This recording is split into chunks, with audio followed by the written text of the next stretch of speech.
Hier, dans le club de lecture, nous étions en train de parler de la 29e loi des 48 lois du pouvoir de Robert Greene.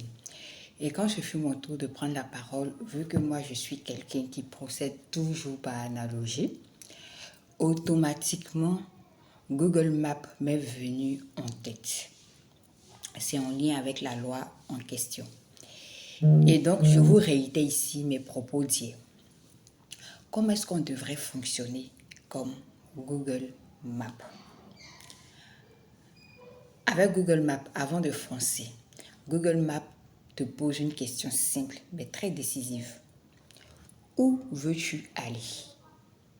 Donc nous, en premier, devons toujours avoir une destination claire. Tu renseignes la destination, Google calcule, il prévoit, il trace et surtout il anticipe. Google Maps ne démarre jamais sans un point d'arrivée.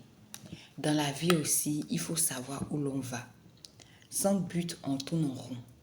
Il faut se poser cette question essentielle-là. Où est-ce que je veux aller avec ce projet? Où est-ce que je veux aller avec cette relation? Où est-ce que je veux aller avec cette vie en cette année? Donc, en deux, c'est de connaître son point de départ.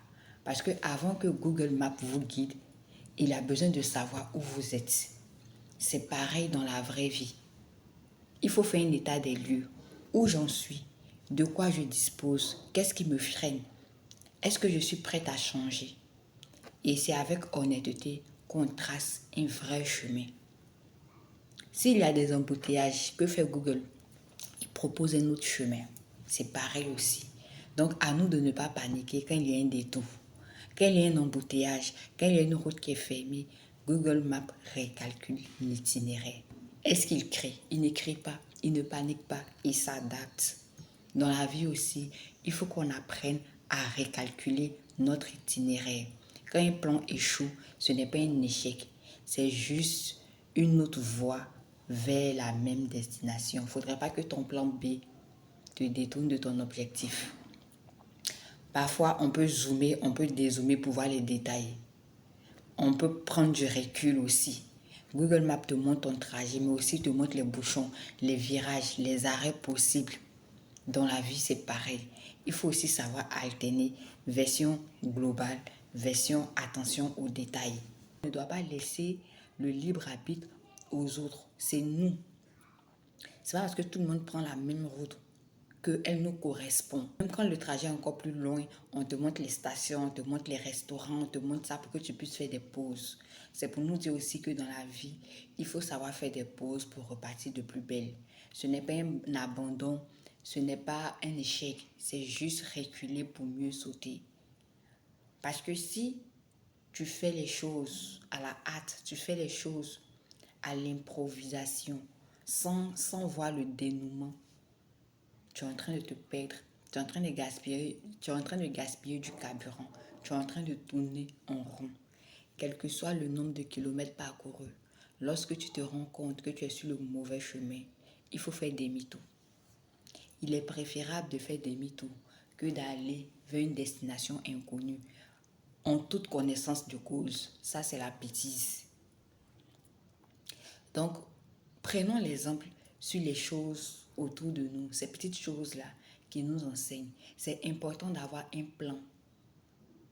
plan détaillé, comme Google Maps. Je suis un point A, je vais aller à un point B. Quel est mon itinéraire? Quel est le coût de mon trajet? J'essaie de calculer de quoi est-ce que j'ai besoin. Quelles seront les potentielles conséquences?